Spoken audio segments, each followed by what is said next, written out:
Hello students, মাধ্যমিক এবং এইচএসের ছাত্রছাত্রীরা, তোমাদের ফাইনাল এক্সাম অর্থাৎ মাধ্যমিক ফাইনাল এক্সাম এবং এইচএসের 4th সেমের জন্য জিওগ্রাফির একটা গুরুত্বপূর্ণ কোশ্চেন হলো গ্র্যান্ড ব্যাংক কি। আসতেই পারে, খুব ইম্পর্টেন্ট, এইচএসের জন্য বেশি বেশি ইম্পর্টেন্ট, বা আসতে পারে গ্র্যান্ড ব্যাংক টিকা।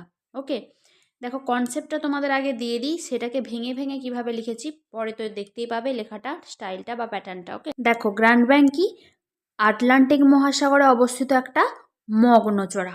ওকে, মগ্নচড়া কি, যেখানে দুটি স্রোতের মিলন ঘটে, ফলে একটা চরের সৃষ্টি হয়। ওকে, এবার কোন কোন স্রোত, একটা হচ্ছে উষ্ণ উপসাগরীয় স্রোত আর একটা শীতল লাব্রাডার স্রোতের মিলনের ফলে সৃষ্টি হয়েছে গ্র্যান্ড ব্যাংক মগ্নচড়া। ওকে, এই যে মগ্নচড়া মানে চরের মতো, ঠিক আছে, সমুদ্রবক্ষে, সেটা তো অগভীর হবে, সমুদ্রের তুলনায় কিছুটা অগভীর, তাই সেখানে কি বিভিন্ন ধরনের প্ল্যাঙ্কটন, ফাইটোপ্ল্যাঙ্কটন, জুপ্ল্যাঙ্কটন এগুলোর সমাবেশ লক্ষ্য করা যায়।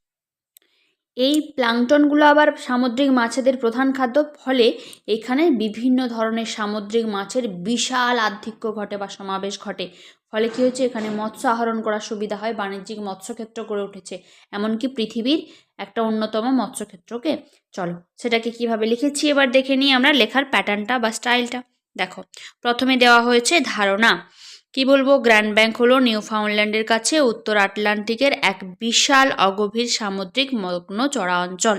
ওকে, পাশে ব্র্যাকেটে গভীরতাটা দিয়ে দিতে পারো 25 থেকে 100 মিটার। ওকে, পরে অবস্থান পয়েন্ট করছি আটলান্টিক মহাসাগরে, উত্তর আমেরিকা মহাদেশের শেল্ফ অংশ, উত্তর আমেরিকা মহাদেশের একটা অংশ কানাডার নিউফাউন্ডল্যান্ড দ্বীপের দক্ষিণ পূর্বে। ওকে, নেক্সট পয়েন্ট দেখো, সৃষ্টি, উষ্ণ উপসাগরীয় স্রোত ও শীতল লাব্রাডার স্রোতের মিলনে সৃষ্টি।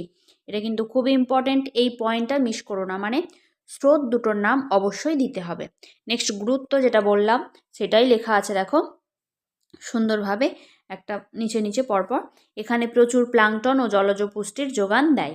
নেক্সট একটা সিম্বল দিয়ে দিয়ে নিচে নিচে লিখবে, তাই এখানে কড, হ্যাডক, সোডফিশ ইত্যাদি নানা সামুদ্রিক মাছ ও স্তন্যপায়ী প্রাণীদের প্রচুর সমাবেশ ঘটে। নেক্সট, এটি পৃথিবীর অন্যতম প্রধান বাণিজ্যিক মৎস্যক্ষেত্র। নেক্সট, কানাডা ও উত্তর পূর্ব আমেরিকার জেলে সম্প্রদায়ের জীবিকার একটি প্রধান উৎস। ওকে, আশা করি খুবই ইজি লাগবে, কোনো কঠিন মনে হবে না, একবার এই যে দেখে নিলেই আর পড়তে হবে না। এইচএসসি স্টুডেন্টরা, তোমাদের তো আর পড়তেই হবে না, তোমরা অনেকটা বড় হয়েছো। আর আশা করি এটা 2 মার্কসের আসলে কিভাবে ছোট করে লিখে দেবে সেটা আর বলে দিতে হবে না। তাও যদি মনে হয়, দেখো তোমরা ধারণাটা প্রথমে দেবেই, আর অবস্থানটা পূর্ণবাক্যে না লিখলেও লিখবে, আর সৃষ্টিটা অবশ্যই দেবে, গুরুত্ব একটা দুটো কমিয়ে দিলেই হবে। ওকে, আশা করি কোনো অসুবিধা হবে না। এইরকম আরও সুন্দর সুন্দর কোশ্চেন লিখিয়ে দেওয়ার চেষ্টা করছি, সঙ্গে থাকো। এখন এই পর্যন্তই।